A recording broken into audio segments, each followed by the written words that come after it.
की फसल लहराने लगी है। ठंड और खेतों में खिले सरसों के फूल इस मौसम में और भी खूबसूरत बना रहे हैं।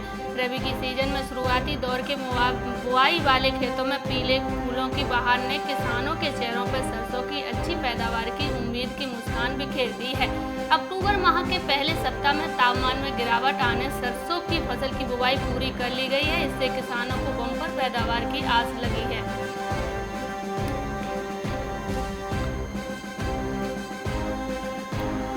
मध्य प्रदेश के खरगोन में कोरोना संक्रमण की मार अमरूद उत्पादक किसानों पर सबसे ज्यादा पड़ी है। मंडियों में किसानों को अमरूद के खरीदार नहीं मिल रहे, जिससे वे उपज कचरे में फेंकने को मजबूर हैं। सूत्रों का कहना है कि खरगोन जिले का अमरूद मुंबई, कोलकाता सहित मध्य प्रदेश के कई शहरों में भेजा जाता था, लेकिन इस बार मांग नहीं होने से 3 एकड़ में लगे 400 अमरूद के पेड़ों में से 300 को कीड़ों ने पहुंचाया नुकसान है।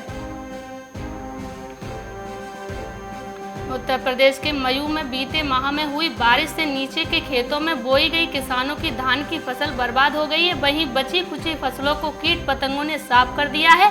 इस समय सबसे ज्यादा किसान अरहर के पौधों पर कीटों के हमले से परेशान है। कई किसानों की शिकायत है कि अरहर की फली और पत्तों को काटकर कीट के पतंग गिरा रहे हैं। दवाओं के छिड़काव का भी कोई असर नहीं हो रहा है, जिससे किसानों की चिंता दिन पर दिन बढ़ती जा रही है। बिहार के पटना में रबी के मौसम में मसूर की फसलों में उकसा रोग लगने लगा है, जिससे खेतों में खड़ी फसलें सूखने लगी हैं। इससे पहले फसल की पत्तियां पीली पड़कर पौधे सूखने लगते हैं।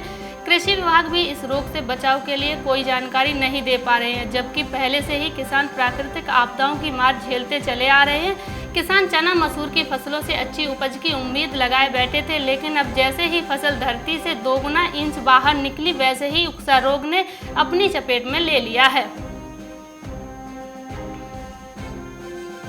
उत्तर प्रदेश के बुलंदशहर में किसानों के लिए फूलों की खेती फायदे का सौदा साबित हो रही है। वह 1 बीघा में 15 से 20 हजार का मुनाफा ले रहे हैं।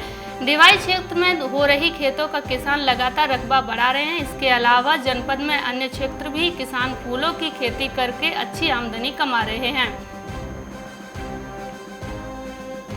बिहार की पूर्णिया में किसानों को अब सोने जैसी चमक रखने वाला गेहूं दाने अब लुभा नहीं पा रहे हैं। क्षेत्र के किसान अब गेहूं के बजाय मक्का पर ज्यादा ध्यान दे रहे हैं।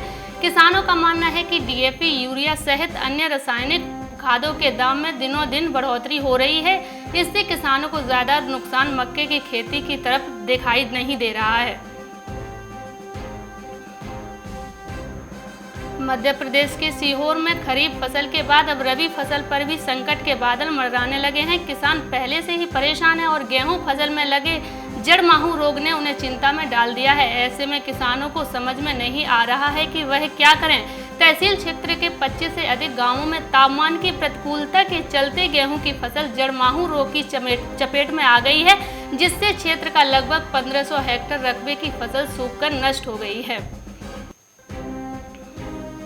पंजाब और उत्तर प्रदेश से आलू की मंडियों में आवक शुरू होने से इसके दामों में भारी गिरावट आई है।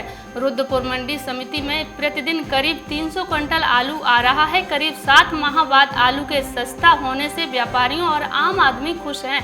मध्य वर्ग के लिए अच्छी खबर है। कोरोना महामारी के बाद 40 से 50 रुपए किलो बिक रहे आलू के दाम 20 रुपए प्रति किलो पहुंच गए हैं। साथ ही एक सप्ताह के भीतर आलू के दाम 10 रुपए प्रति किलो पहुंच सकते हैं। छत्तीसगढ़ के कांकेर में वर्षों बाद शहर की कृषि उपज मंडी में एक बार फिर किसानों को उनकी उपज का उचित मूल्य दिलाने के उद्देश्य से धान की नीलामी मंडी में शुरू की गई है।